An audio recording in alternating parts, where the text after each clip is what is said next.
Nous, on accompagne l'énormément d'investisseurs dans l'immobilier, France, Maroc, Émirats. Mais par rapport à la France, par exemple, c'est minimum 60 000 euros. On peut des fois être un peu moins, mais minimum 60 000 euros, achat du bien, frais de notaire, etc. Mais c'est la personne qui achète, c'est pas nous. Et là, on l'accompagne soit pour faire du locatif, soit pour faire de l'achat en vente. Mais quand les gens, tu leur dis ça en général, ils te prennent pour un fou. Bah, c'est ce que tu vas voir comme retour, tu verras. Parce que tu vois, c'est sûr, parce que tu vois, quand tu vois un appartement en France, c'est minimum 100, enfin tout dépend le secteur, hein. Mais voilà, c'est entre 100, 150 000 euros, je pense, un appartement. Mais parce que les gens regardent l'immobilier avec un œil de particulier, pas qu'un œil d'investisseur. Et donc, ils vont regarder autour de chez eux. Tu habites à Lyon, tu habites à Valence, tu habites à Metz, tu vas regarder autour de chez toi les zones que tu connais, où tu as grandi, etc. Tu vas jamais regarder le secteur autour de toi comme un investisseur. Tu vas regarder ce que toi, tu aimerais acheter pour toi. Et ça, c'est la pire chose en investissement. Faut pas acheter ce que toi, tu veux.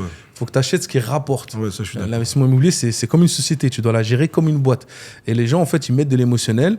Ils se forment pas, ils se font pas accompagner, rien. Et donc, ils peuvent pas acheter des produits à moins de 100 000 euros. Et derrière, vu qu'ils n'ont pas la connaissance, ils ne peuvent pas sortir de leur zone autour de chez eux et ils n'investissent pas dans l'immobilier. Et ils finissent à faire de la riba parce qu'ils ont vu le voisin, la voisine, que dans la famille même on dit achète ta résidence, tu as le droit, il y a une fatwa, etc.